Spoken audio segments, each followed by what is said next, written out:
ఆంధ్రప్రదేశ్ రాష్ట్ర ప్రభుత్వ ఉద్యోగులకు మరియు ఇటీవల పదవీ విరమణ పొందిన పెన్షనర్లకు ఒక ముఖ్యమైన మరియు సంతోషకరమైన అప్డేట్ అయితే వచ్చిందండి. గత కొంతకాలంగా పెండింగ్‌లో ఉన్న వివిధ రకాల ఆర్థిక బకాయిలు మరియు క్లెయిమ్‌లు ఇప్పుడు వేగంగా పరిష్కారం అవుతున్నాయి. రాష్ట్రంలో కొత్త ప్రభుత్వం బాధ్యతలు చేపట్టిన తర్వాత ఉద్యోగుల సంక్షేమానికి ప్రాధాన్యత ఇస్తూ పెండింగ్‌లో ఉన్న బిల్లులు చెల్లింపులు ప్రక్రియను ఒక క్రమ పద్ధతిలోకి తీసుకురావడం జరిగింది. సాధారణంగా ప్రతి నెల చివరి వారంలో ఈ నిధుల విడుదల ప్రక్రియ జరుగుతుంది. అదే క్రమంలో ఈ నెలలో కూడా బకాయిలు జమ ప్రక్రియ అధికారికంగా ప్రారంభమైంది. ముఖ్యంగా ప్రస్తుతం విధుల్లో ఉన్న ఉద్యోగుల విషయానికి వస్తే సిపిఎస్ కింద డిడక్ట్ అయిన అమౌంట్ మరియు దానికి సంబంధించిన ప్రభుత్వ మ్యాచింగ్ గ్రాంట్ నిధులు ఖాతాలో జమ అవుతున్నాయి. దీనివల్ల ఉద్యోగుల రిటైర్మెంట్ సేవింగ్స్ మరింత పటిష్టమవుతాయి. వీటితో పాటు ఉద్యోగులు తమ వ్యక్తిగత అవసరాల కోసం దరఖాస్తు చేసుకున్న పిఎఫ్ లోన్లు మరియు ఏపీజీఎల్ఐ లోన్లకు సంబంధించిన నిధులు కూడా వరుసగా క్రెడిట్ అవుతున్నాయి. ఇక ఆరోగ్యపరమైన ఖర్చుల కోసం పెట్టుకున్న మెడికల్ రీయింబర్స్‌మెంట్ బిల్లుల కోసం వేచి చూస్తున్న వారికి కూడా ప్రభుత్వం ఊరటనిస్తుంది. జూలై మాసంలో సిఎఫ్ఎంఎస్ పోర్టల్‌లో అప్‌లోడ్ అయిన బిల్లులు ఇప్పుడు ప్రాసెస్ అయ్యి నగదు రూపంలో జమ అవుతున్నాయి.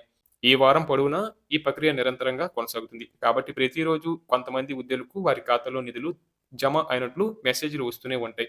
ఇక ఇటీవల పదవీ విరమణ పొందిన ఉద్యోగుల పరిస్థితిని గమనిస్తే వారికి రావాల్సిన ముఖ్యమైన బకాయిలైన గ్రూప్ ఇన్సూరెన్స్, జీఐ మొత్తాలు మరియు ఇతర రిటైర్మెంట్ బెనిఫిట్స్ ఇప్పుడు క్లియర్ అవుతున్నాయి. సర్వీస్‌లో ఉన్నప్పుడు దాచుకున్న గ్రూప్ ఇన్సూరెన్స్ సొమ్ము రిటైర్మెంట్ తర్వాత సరైన సమయంలో అందడం అనేది పెన్షనర్లకు ఎంతో భరోసానిచ్చే అంశం. ఇటీవల కాలంలో రిటైర్డ్ అయిన వారు తమ బ్యాంకు ఖాతాలను మరియు సిఎఫ్ఎంఎస్ స్టేటస్‌ను ఒకసారి సరిచూసుకోవాలని సూచిస్తున్నామండి.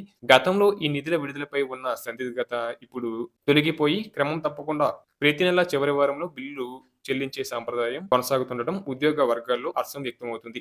ప్రభుత్వం సిఎఫ్ఎంఎస్ వ్యవస్థ ద్వారా ఈ నిధులను వేగంగా లబ్ధిదారుల ఖాతాల్లో పారదర్శకంగా బదిలీ చేస్తుంది. ఒకవేళ మీ మిత్రులకు లేదా సహోద్యోగులకు ఇప్పటికే డబ్బులు జమ అయ్యి మీకు ఇంకా రాకపోయినా ఆందోళన చెందాల్సిన పని లేదు. ఎందుకంటే నిధులు విడుదల అనేది దశల వారీగా జరుగుతుంది.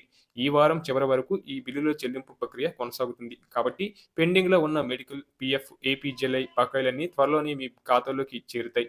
ఉద్యోగులు మరియు పెన్షనర్లు ఇటువంటి ఆర్థిక అంశాల పట్ల అప్రమత్తంగా ఉంటూ తమ ఖాతాలను ఎప్పటికప్పుడు చెక్ చేసుకుంటూ ఉండటం మంచిది.